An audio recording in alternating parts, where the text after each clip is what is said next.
Two women are speaking out after what they say was an obvious show of bias by authorities in New York City.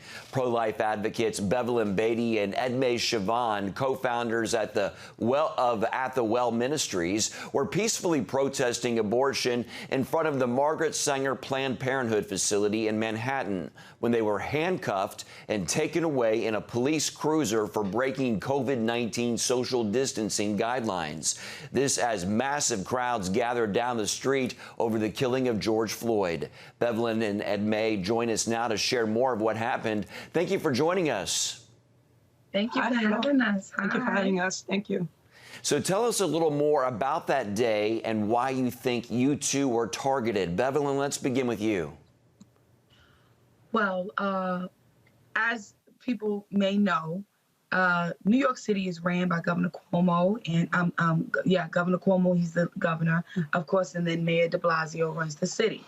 And they're Democrat ran, they're very biased, and they really could care less about life. The same time we got arrested, men were out looting, destroying New York City. Fifth Avenue is gone, okay? There's no more Fifth Avenue. There's no more Tiffany, Louis Vuitton. None of that is gone, okay? But they took the time to arrest us for peacefully protesting because they're biased. This is just the proof in the pudding right now that they are a biased leadership.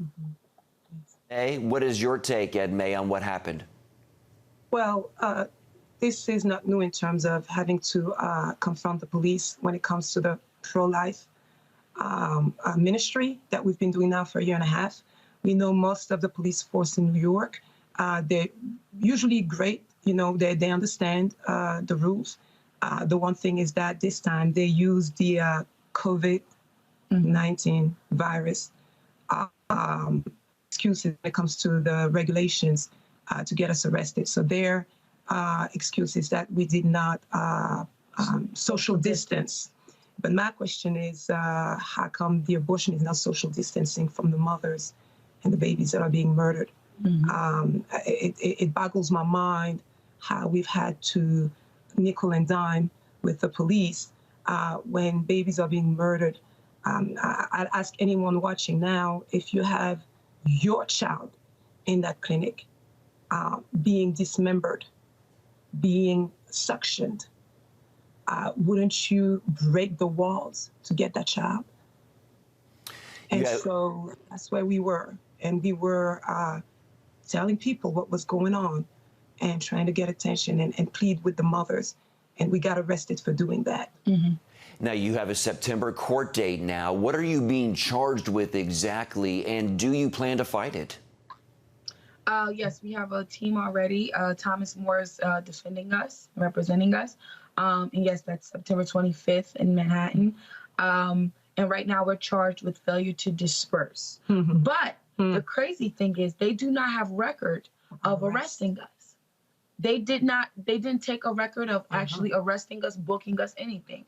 Though it's caught on camera, they did not document that. And all they did was give us a summons at the station after sitting there for 2 hours and holding cells. So a lot of discrepancies happened that day. And I think the police didn't think we would get this much exposure. So they kind of played themselves.